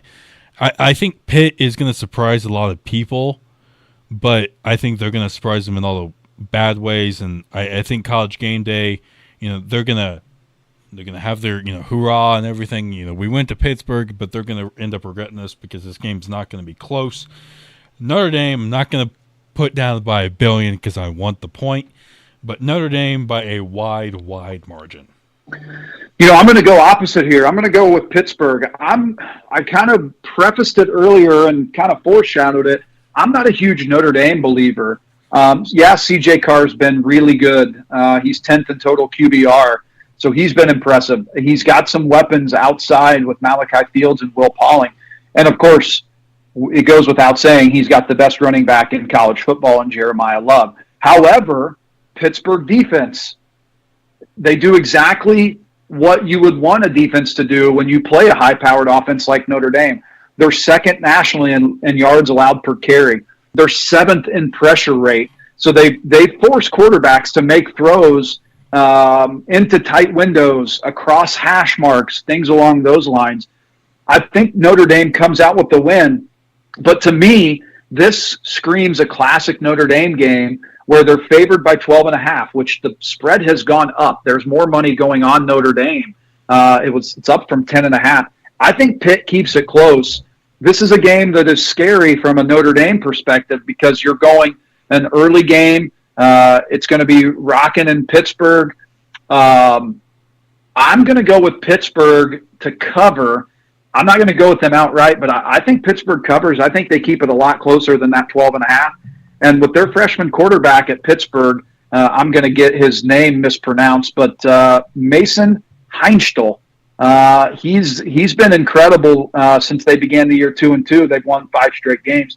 So give me Pitt to cover, and it wouldn't surprise me if they won this outright. All righty. Our second game. So you know what's going to happen. Notre Dame's going to win by 5 touchdowns. I don't know. This is one of those games, like you said. I think this game could go either way, just like how Indiana and Penn State went last week. This could be a close game where Notre Dame squeaks it out and they get a last-second touchdown, or Notre Dame, wins by 45. So it's one of those toss-ups because that's exactly what Notre Dame football is. It's always a toss-up. You never know what you are going to get until the end of the game. It's always been that way. Yep. Alrighty, our second game. Arizona is traveling to number 25 Cincinnati, and Cincinnati is favored by 6.5. Yeah, so this game to me, Jason took Cincinnati. Tom also took Cincinnati. I'm going to take Cincinnati. Arizona's better than expected. Cincinnati burned me a couple weeks ago at Utah. I don't know why I'm falling into this trap again. But Cincinnati, it's a noon game. That's the main reason I'm doing it. It's a noon game, so that's 9 o'clock, maybe 8 o'clock, daylight savings time. I'm not real sure where Arizona is. But we're going to say that it's 3-hour time difference. We're going to go for a 9 o'clock game for Arizona. Brandon Sorsby, former Indiana quarterback, has been excellent this year outside of that game against Utah. Cincinnati still has something to play for. They host BYU next week. And that could get them, if they can win these next 2 weeks, that can get them into a Big 12 championship game and get them right on that college football automatic qualifier. So Cincinnati has to come out here and make a statement. I think with that time difference and the way Sorsby's been playing, I'm going to take Cincinnati to cover the 6.5 points. I'm going to go with Cincinnati for everything you said. I think Cincinnati, especially with it being a new game, just like you said, it's one of those games. Arizona's got to travel across pretty much the country to get all the way here. Cincinnati, I don't think it'll be a blowout by any means because I think Arizona's better than what their record says. But I think Cincinnati, they're the better football team. They're going to come out. They're going to play their game. It's going to be kind of reminiscent of the Iowa State game from a couple weeks ago. And I think just Cincinnati's going to just put it out of reach. I'm not going to say early, but it's going to be a 10 to 14 point game. They're just going to keep it in check. Arizona's going to get close at one point, maybe get down to 7 or even within a field goal, and then Cincinnati's going to put it away right at the end of the game. But I'm going to take Cincy, and that means Arizona's going to win because we're all picking Cincy. So. Yeah, 100%. Alrighty, our next game. I'm honestly shocked I didn't put this one as the tiebreaker. I might have should have, but our third game, number 11 Oklahoma is traveling to number 4 Alabama, and Alabama is favored by 6.5 points. Let's see. So Jason took Alabama. Tom, I'm assuming, also took Alabama. We've been so bad. How can I know who you're going to pick? I know exactly who you're going to pick. So go ahead and do it, just so I can. You're going to take Alabama, aren't you? I am. I mean, gosh, I think I don't know. Alabama. It's if it was in Norman, I would probably be hesitant, but it's in Tuscaloosa. It's at Bryant-Denny. Gosh, I don't know. Yeah, I'm going to take Alabama. They're going to win by probably a touchdown. So, I don't know. It's one of those games that, gosh, if Oklahoma wins this game, the outlook of the college football playoff is going to look drastic on Tuesday. But I'm going to take Alabama. I think they're the better football team. They're going to win by probably a touchdown, and I don't know. I'm going to take Alabama. Yeah, I'm trying to talk myself into Oklahoma, Ryan, and not just because you guys took Alabama, but a couple things that are playing in Alabama's favor. Yes, they're playing at home. It's a 3:30 game. Oklahoma dominated Alabama last year and knocked them out of the playoffs, made them a 3-loss team, but that was in Oklahoma. I think Alabama understands what Kalen DeBoer wants now. Ty Simpson is one of the best quarterbacks in the country. Alabama's got revenge on the mind. They've got a college football playoff spot to play for and a bye to play for. I just can't, in good faith, take Oklahoma to go into Bryant-Denny and cover the spread. I'm going to take Alabama with the caveat that this is typically the time of year when chaos ensues in the college football playoff picture. But I still, even though you all three took Alabama, I'm going to take Alabama as well. I don't know. Let's say Alabama does lose this game. That means A&M and Georgia would be. If Georgia loses tonight, that means it'd be A&M and Ole Miss in the SEC championship game. Yeah, there's a lot. This is a big week for the SEC. I know. I'm surprised we haven't heard more about it. Maybe I just haven't tuned into ESPN because of YouTube TV, but which we now have back. Thanks for billionaires and billionaires coming together and helping out the sports fans. YouTube TV and Disney. Appreciate you. Very much so. Yeah. And, I saw what, you put in the text chain. Was it 2029 when the NCAA tournament is going fully to ESPN and ABC? I can only imagine, what that's going to look like.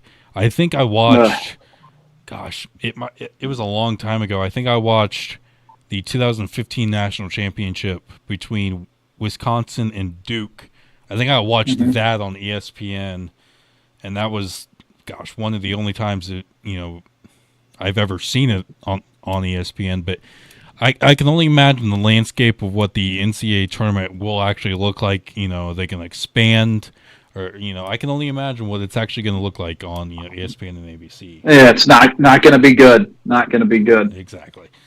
All right, our fourth game, number 21 Iowa is traveling to number 17 USC, and USC is favored by 6.5 points. Well, I can't bail on Iowa now. I've been screaming their praises for a long time, since after that, actually the week of the Indiana-Iowa game. Iowa's lost. They played 2 top 10 opponents, and they lost by a combined 10 points. And then they lost a rivalry game at Iowa State in Ames by 3 points. So they've lost 3 games by 13 points. USC has an elite offense. Iowa has an elite defense. USC is not good at stopping the run. And if you've watched any Iowa game this year, they can only run the football. And also, there's some weather in Southern California, some rain showers and some thunderstorms in USC, which never happens. So Iowa's bringing that out to USC. Iowa getting 6.5 points. Jason and Tom both took Iowa. I have to stick with the Iowa train. I think USC wins, but I think Iowa keeps it within 6.5 points, even though their will could have been broken after that crushing loss to Oregon last week. But I will take Iowa. Yeah, last week's game, I had full confidence in Iowa that they were going to, end up pulling away, or not pulling away, but at least taking a touchdown lead or making it 10 points. But Iowa confuses me in all the wrong ways that it sets off too many alarms. But like you said, USC isn't great either. You know what I mean? It's one of those. It's kind of like it's one of those toss up. The spread should be 3.5 in my opinion for this game. Mm-hmm. It's weird that it's not, but I don't make spreads, and that's why. I'll be the different one. I'm going to take USC to cover the win by a touchdown. But it's one of those games I don't really know. You can't put both, but I'll take USC to cover. To win by at least more than a touchdown. I think the passing game, if the passing game is there for USC tonight, I think they might be able to win by 7 or more. If it's not, and it's purely a run game, Iowa will win outright. And I think Iowa will take full advantage and have firm control of the game by the third quarter. But if the passing game is there, which it usually has been, then I'll take USC to be the different one, and just believe that USC is some way, somehow going to make noise in the Big Ten. And if I'm correct here, if Oregon loses one more game, I'm not saying they will. If Ohio State loses to Michigan again, would USC be the team that Indiana would face? Yeah, I think if USC wins out, because I think they still play Oregon. Yes. On their schedule. So, yeah, if USC wins out and Ohio State loses to Michigan, which has happened 4 straight years, then USC and Indiana are the 2 teams in the Big Ten championship on December 4th. So they've got a lot to play for still. So it'll be interesting to see that game. 2 contrasting styles for sure. I'm glad you're taking something different, so we're not all on the same page. I want chaos to ensue in college football because it's always fun. But at the same time, and I think you're on the same boat, I want to see the 2 best teams in the country play in the Big Ten championship game. Don't get me wrong, I would love to have chaos ensue, and next thing you know, it's Indiana USC or Indiana Oregon again, or heck, if all hell breaks loose, it's Indiana Iowa somehow, or Indiana Michigan. I would love to see chaos ensue, but I want to see the 2 best teams, not just in the Big Ten, but the 2 best teams in the country play each other in the Big Ten championship game. Yep. Alrighty, our next game, number 19 Virginia is traveling to Duke, and Duke is favored by 4.5. Jason and Tom both took Virginia. Who are you taking here, Ryan? I don't know if you saw, but Duke a couple days ago was the betting favorite to win the ACC. Yeah, that's not great for the ACC. They are 5-4, and they are the betting favorite to win the ACC. The ACC outside of Miami and Georgia Tech, which I think it might just be Georgia Tech at this point. They got to be the worst, Power 4 conference this year. Mm-hmm. My gosh, there's not a standout team this year, and that sucks because usually the ACC, they always have one good team, and you could say it's Georgia Tech, but at the same time they lost on the road to NC State, who is not that good this year. So, you know what? Heck, let's have chaos ensue some more. I'm going to take Duke to win and fully put Virginia out. Louisville lost last night to Clemson, so they're going to be out of the top 25. Let's take Virginia out of the top 25. Let's have chaos ensue. Yeah, I'm going to go with you. I don't know why I'm taking Duke. They lost to Tulane and UConn, so they were 1-3 in non-conference play, but they are 4-1 in the ACC. Darian Minsa, their quarterback, is fun to watch. Chucks it all around the ballpark. Virginia's 4-2 in one-score games. Duke is 1-2 in one-score games. But Virginia quarterback Chandler Morris might be out for this game. I'm not sure. They're expecting him to play, but he's certainly not 100%. Give me Duke to win this, and like you said, let's get some more chaos. So we split that one 2-2, Virginia and Duke. So go Duke. All righty, on our next game, TCU is traveling to number 12 BYU, and BYU is favored by 3.5. So let's see. Tom took BYU. Jason took BYU. I'm also going to take BYU. I don't know why. It's at BYU. I think TCU is a lot of offense. I think BYU can contain them. TCU doesn't have any Big 12 title hopes after losing to Iowa State last week. Give me at BYU 10-15 game. Give me BYU. Yeah, I think BYU is going to have a bounce-back game. I don't think it'll be a blowout by a lot, but BYU is going to have a bounce-back game. And looking at TCU, their 3 losses are to an unranked Arizona, a not very good Kansas State, and an unranked Iowa State. So, yeah, BYU, and BYU, like I said, they're going to have a bounce-back game after a horrible game last week at Texas Tech. And they're going to get kind of back on track, but I still think BYU they're in that realm of, got to win out to even have a chance at the college football playoff. And I don't think they're going to do that, especially next week, at Cincinnati. But, I'll take BYU just because I think TCU, their 3 losses are to not very good teams, and usually that means you're not a very good team. So I'll take BYU. I'd say it's probably gonna be a 20-point game. And that's weird because the spread's 3.5, which you usually get that when you're at home. But I'll take BYU by probably a wide margin here. We'll skip our tiebreaker. Come back to that. So our first NFL game. The Cincinnati Bengals are traveling to Pittsburgh, and the Steelers are favored by 5.5.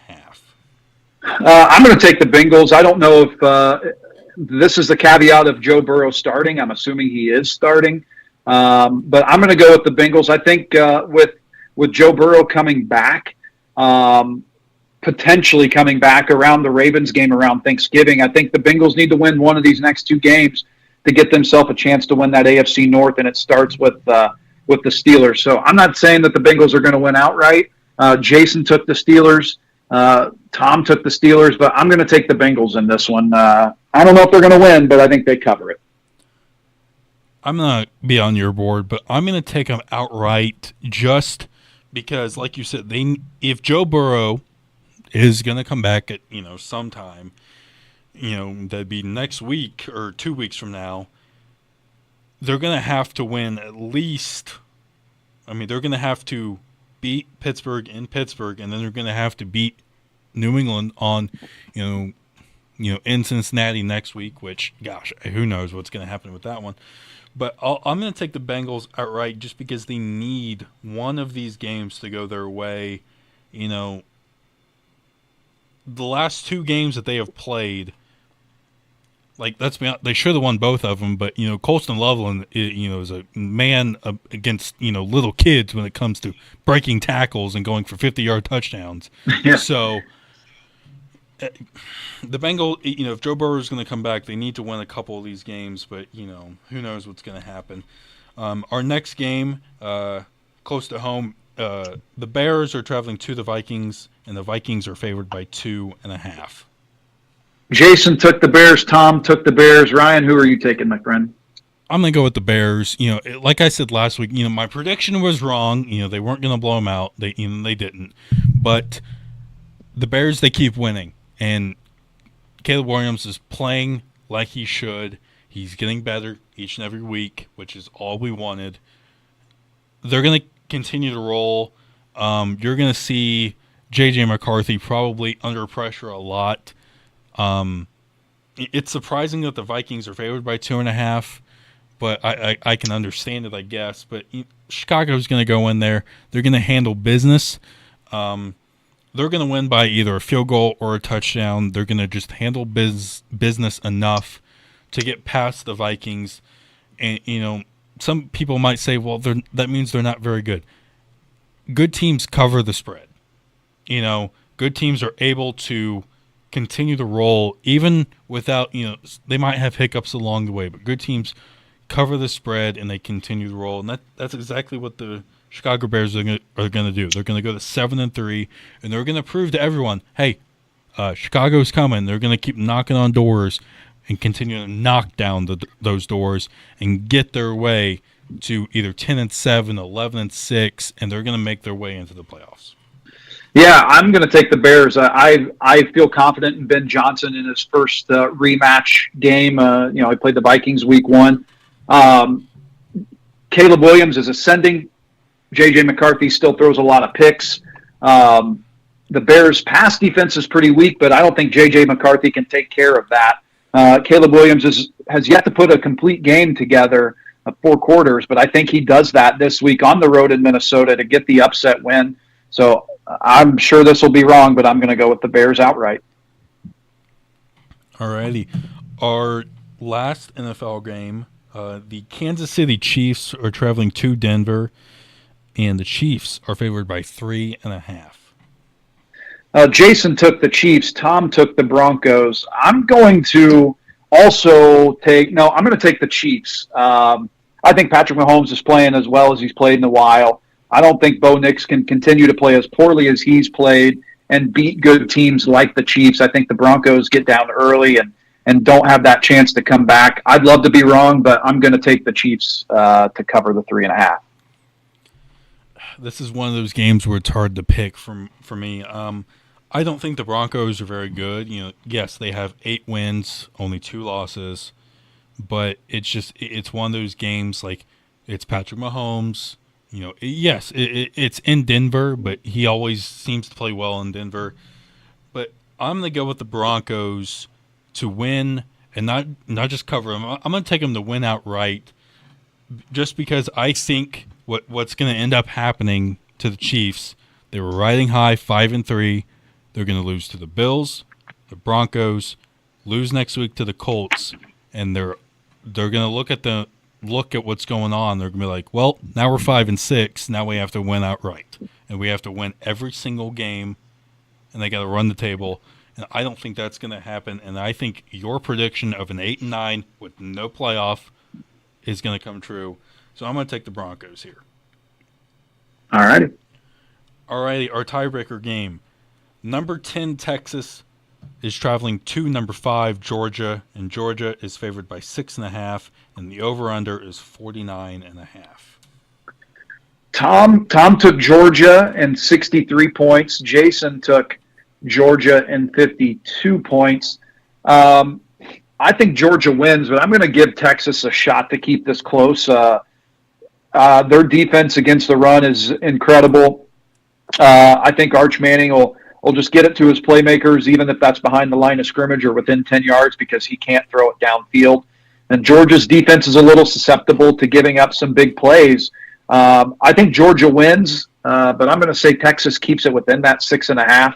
I'm going to go with the over-under the 55. Texas to cover and 55 for me. I'm going to go with you. I think Georgia wins this, but I think Texas, they have enough talent on their team to keep this close. I wouldn't be shocked. I would not be shocked if Texas ends up winning this game by 1 to 3 points. Maybe a last-second field goal, or Arch Manning somehow, some way comes alive, and the last couple games of the season finally plays like he was supposed to all year. But I'm going to go with Texas to cover. I'll go above Tom. I'm going to go with like 65. I think usually in these games for Georgia, it's a very high scoring, very not a lot of good defense. And if there's one thing we know about Texas, if they're going to win, it's just like Georgia, it's going to have to be high scoring. So I'm going to go with Texas to cover. I'm going to go with 65 points. But at the end of the day, Georgia is going to remain number 5 in the country. There you go. All right, Ryan, I think that'll wrap it up, brother. All righty. I think if we can all manage to somehow go either 500 ball or 6-4 to 7-3, I think we should plan a trip to Vegas, because we're all gonna have the time of our lives. Yeah, I don't think that's going to happen. So we'll cross that bridge when we come to it. All righty. Beyond the Game is brought to you by Batesville Chrysler Dodge Jeep, Gillenhow Funeral Home, Acre Automotive, Decatur County Recycling, Walters Tire, Hamilton Tebby Law Office, and Byright Auto. For Josh Lee, Jason Simpson, and Ryan Higginbotham, we'll see you all next week.